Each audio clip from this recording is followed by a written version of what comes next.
Nick Bakay here on the show talking about Bookie on Max again, which debuts with 2 episodes today. And you could see it right here on Roku. What a pleasure to see you, sir. Thank you, Rich. It's great to be here. You're one of my favorite people, Nick. You're mine. You're mine. When did we first meet? Was it back in Bristol? Or you never really made it to Bristol too much, did you? I was there like twice in all the years. I always did that stuff remote. We met at... was it Nate Now's Delicatessen? We met at Nate Now's. Susie and I were going to go rescue Hudson the dog. Wow. And we were on the fence about it. Jeez, that is a long time ago. And then we ran into you and Robin, and your it was wife. Like we'd been friends for years, but we'd never actually met. That was the first time and we met. And I remember us saying to you, get the dog. You and did. It's the pathway to children, too. Dude, right? Susie and I left, and we're like, okay, we're going. And we picked up, and Hudson lived 15 years. He is a handsome boy. I know. He lived 15 years. I know. He is a handsome boy, which is part of the music, the songs that Susie used to sing at him. Wow, Nick, your memory is fantastic. A steel trap. And again, the stuff that you did on SportsCenter back in the day, we're going to relive that at the end of our conversation with a fresh new tale of the tape straight from your brilliant mind. I had to get the air duster out. It's been a while. You have one of those over there, don't you, Chris? You got an air I duster. actually had to get the shop If you back need out. one, we've got one. It was dusty. So let's talk about Bookie here. Yes, sir. We talked about it the other day with Omar Dorsey. Sebastian Maniscalco is one of our favorite guests. Look forward to having him on to talk about where did this one come from? What do you got? This is something that's always been an intriguing area, and a part of my life that I always thought was exploitable and explorable. Were you a bookie? No, but I've had certain deep relationships, as I always said. Yes. There's a man in my life who I say we have shared custody of $5,000. and I actually got to my guy passed away this year, and he was actually helped us in a lot of our researching for this, but he's a guy I got to know over about 30 years, and he was a fascinating human being. And the more I went through his marriages, we've been through health things, we really did get to know each other. And the more I got to look behind the veil, the more I was fascinated by it. And this with the legalization of sports betting, there were so many interesting opportunities with this. I mean, there's an interesting thing. It's not legal here in California, where we set the show, where Sebastian's character is that guy. And in a funny way, it's relatable because, look, I'm an actor. I'm in SAG. I'm in the WGA. Yeah. We just struck, and AI was a huge part of that because I don't care if you have a taxi medallion and Uber comes along. We're all scared. We wake up one morning and there's something new that came along, and guess what? You're done. Yeah. I mean, that's why I'm working so hard on the TikTok dancing. How's it working out for you so far? Plan B is hasn't gotten my algorithm yet. Once the fake hip loosens up, Rich, it's happening. But no, it's like this. He's in California. Will it legalize? How's that going to change? The show, as much as it's great for people who are watching us in this space, yes, because it's about, if you bet sports, if you love sports, you're going to love the language. It's all there. We have a grand salami joke in the first episode. Fantastic. But it's just about a guy like everyone else, a guy with a family, with partners, with crazy people in business with them, trying to raise a family and get over. Right. And Sebastian and Omar are unbelievable in it, and we had a lot of fun. Well, it's unfortunate that you hooked up as a co-creator with a guy with no track record with a hit in television. Wait a minute. I'm told it's Chuck Lorre. Yeah, okay. Deadweight Lorre. Deadweight. No, but you worked with him with Mom, right? Like you were Mom and a few other things. But worked and ran Mom for him for solid 8 years, and we have a great relationship. And this thing started out with us talking about something for Sebastian, which maybe started with like multicams and natural. Yeah. And then we went off road. And for Chuck and I, this was really fun because instead of open on living room, like, when are we getting the Johnsons for a wedding gift? We were like, no, let's kill people. They'll have sex. They'll die. This is right. We did every day we wrote this. It was deviant and delightful. If I had told you years ago when you were on Mom or just getting started on Mom that you would do a show like this with Chuck Lorre and Charlie Sheen would be in it, you would have What would you have told me? I would have given you very long odds. Let's put it that way. To use the bookie phrase. When that hit the sports book, A lot of vigorish on that. closed and left town.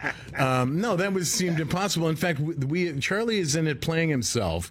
And that scene was something we wrote, and we knew if he's a bookie in L.A., he'll have some celebrity guys making bets with him. And it was always in the first episode. And one day Chuck came in and said, "I think it should be Charlie." And I was like, and it scared me at first. But that's when, as a writer or when making bets, you're onto something. Like, I might bet Carolina this week because it makes me want to throw up. And when you want to throw up a little bit, you're onto something as a writer and as a sports bettor. They're getting 6. And it's just Tampa worth 6 in any universe? I don't think so, fellas. Anyway, but but after a day or so, I realized, no, this is brilliant. And I also knew that Chuck was ready for some healing and rapprochement, if I may. Sure. And Charlie certainly was too. And boy, was that a great move because, it's funny. We had our first table read, and those are high blood pressure events to begin with. Sure. You've got network and studio, and you're hearing it. The cast is there for the first time. You're like, not on, let's see. Mm-hmm. And, you forget, but Charlie is a master of this craft, and he put on a clinic that day. And as I've said before, it was like watching him just groove balls and BP over the fences. It was like this is a home run, and it was a fantastic development on all levels, human and for our show. And then again, for a comedy to have Sebastian Maniscalco, one of the hottest comedians, not too shabby. Currently, last few years, and obviously the future as well. Yeah, I mean, writing for him has got to be just. We want to talk about spinning curves. He's got a voice. Yes, he does. He's been right for it. He really does. And I'll tell you, the dedication. I could see how he built what he's built as a stand-up. I mean, he's on tour right now playing what I call the hockey rinks. You don't do that overnight. Like Madison Square Garden. Yeah. That's not the Buffalo guy right there. The Felt Forum. Good one. The Felt Forum. The Garden, babe. And I could see he took this show on the same way. The approach was nothing but hard work and dedication. Nick Bakay here on the Rich Eisen Show. Again, Bookie is available right now in the first 2 episodes, including Charlie Sheen. Yeah. My gosh. Right on Max, which you can see on this Roku platform, or anybody that's listening, go seek it out wherever you can. So your Bills, sir, on a bye week, 6-6. Thrilled they're on a bye. It's as a Jet fan, I would take Josh Allen yesterday and twice on Sunday, and he's got a touch of the Favre in him. You know what I mean? That's fine. He certainly does. No, but that's what I love about him. Look, I've got a good life, Rich. I've got beautiful children. Yes. I have a wife who was in Playboy and can write a great joke. Look at me. I don't deserve any of that. It's, things are good. But the Bills are my cross to bear, and that's the curse of Buffalo. But I've reached the point where I'm like, look, the Bills, I enjoy film noir, and that is how I understand the Bills. They're not feel-good, happy-ending movies, but they're fun. And that's it. But they don't end well. And things with the Bills don't end well, like film noir. That's okay. But they're exciting. Look, 4 Super Bowls, great in a row, lost them all. OJ, best player, didn't end well. Clint Malarchuk, Google that one, young people. But being a Buffalo sports fan is tough, but it's exciting. And listen, Josh makes your blood flow, baby. It's great. Yes. I wish that we didn't have a coach who coached scared in the last minute and a half of halves. You think that's what it is? Because overtime, they're 0-6 now. 0-6 with Allen. And that starts, by the way, with that awful holding call that blew up that overtime win. They were ready to go in Houston. In Allen, was that his first year, second year? I mean, not to go back, but it just always seems to be something. I know, and the refs are definitely the 12th man for whoever we're playing. That's a fact. That's a proven fact. But we shouldn't be. We're good enough to survive whatever they throw at us. But honestly, I listen, McDermott brought us out of the doldrums, and I get nervous about guys where they go, he was a great high school wrestler. Mm-hmm. It's like, for me, it's like that's not a bit of a red flag. I mean, the prime directive in high school is to meet girls, and wrestling. Again, this might be 20 years of NFL Network experience. Yes. I don't think the best metric of whether a head coach is going to work out or not is how he looked in a singlet in his junior year, you know what I mean, of high school. You know what I mean? Like, that doesn't strike me as a metric that you want to... Pull something else out of his bio. What did Parcells look like, in high school at his junior? Don't want to know. Okay. You see what I'm saying? But that's the point, though, is that Parcells high school picture? It does appear in the here and now, coming out of the bye, with the schedule the way it is, and the offensive coordinator having been switched, that looks pretty good. So far, so good. Right, just first 2 games. And then Leslie Frazier, I see him at NFL Network because he got swapped out. Yeah, you wonder about the scapegoating there a little bit. Well, and so it is now McDermott's ship to turn around in the next few weeks, or you think I not think so much? Look, we needed to beat Denver and, forgive me, the Jets and a few teams like that. That makes sense. The Philly game was great. If we lose that, you can't complain. It was great. But it's the teams we should beat that we didn't that'll kill us in the end. We'll see. They still got a shot. But look, my feeling is look, I've been a Bills fan for a million years. Yes. Josh has his $250 million. I don't need him to play for 100 years. I need him to play for 2 good years and win something. Let him run. He wants to. He wants to do that quarterback option on every play. Fine. Are you wearing your Bills Super Bowl T-shirt that you got? How did you get your Bills Bill Super Bowl T-shirt? Fagerbakke, the voice of Patrick on SpongeBob, who I went to theater school with to soften my credentials even more here. Yes. He got me that somehow, but it's one of those T-shirts they print up for winning Super Bowls and teams, and when they lose, they ship them somewhere in the third world. Right, and you got one of them. He scored me one, and I don't know. I wore it here for fun, but I think he gave it to me in part to make fun of me. So, do you wear that watching games? What's your? I can't get my 2 sons. I can't get them to watch Bills with me. It's probably better. Yeah, that's an act of love, probably. Yes, right. But I'm sitting there in West Hollywood with my enormous cat Anthony. He's 25-pound cat. Woo. And I watch the football games with my cat, Rich. Is that right? That's me on a Sunday. I was about to say, was the cat's name Salem? I don't know. I had one of those, and it hated me, never forgave me. The 20 years, and every time I walked down the hall, looked at me like, today's the day you kill me? And I'm like, look, if I wanted you dead, you'd be dead. He's going to kill me. No, that's my shtick. That's my voice. Don't do that. I've never asked you this question, so let me do it here on live Roku TV and radio. Your Seinfeld appearance. Yes. You were the boyfriend with B.O., right? Is that no, it was in the Smelly Car episode where the Smelly Car they're episode. all infused with the B.O. of whoever valeted their car. Okay. I'm dating Elaine, and she can't get it out of her hair, and that's why we break up. Yeah. Great episode. Yeah. How did you get hooked up with that one? I had gone in and read for that show and done well, but not gotten the part at least twice. And then my phone rang and they just cast me, so I'd made a good impression. Do you know which roles you were reading for? I'm afraid not. I'm not a Seinfeld completionist on that level, but I should probably look back. Completionist is a great fantasy team name. Oh, Write that down. We've got a whole bunch of fantasy team names. But I remember when I first started dating Robin, and she said, man, I've never really dated an actor before. What's it going to be like when you have to kiss somebody? And I was like, I love you so much. No one's asked me to kiss anyone since the high school play, honey. I'm not that guy. And lo and behold, that day I got to come home and say, good news, bad news. I'm working. It's on a pretty popular show, and I'm kissing somebody. So, yeah. Julia If Louis you live Dreyfus. long enough, anything's possible, including Carolina this week, I'm telling you. By the way, That's twice now he's mentioned that. I'm taking them just for you. Why is that? Just because they've switched out coaches or whatever? The teams always rise up after they fire the coach. Yep. But you're talking that man's language, because after 20-plus years of domination, or domination, is that what it is? Domination. Okay, and you and I were both on the business end, Bills Jets, of the domination. Occasionally we would poke our head up. We had that, 2-3 year Rex Ryan By seeing the our way, shadow. I saw Belichick over the urinal You see before I that? Do came your out job? here. Do you like that photo? You Delightful. like it? Okay. So he lurks. He lurks right here. We have that in our No Rich Eisen escape. Show green room over the commode. It says, "Do your job." It's Belichick.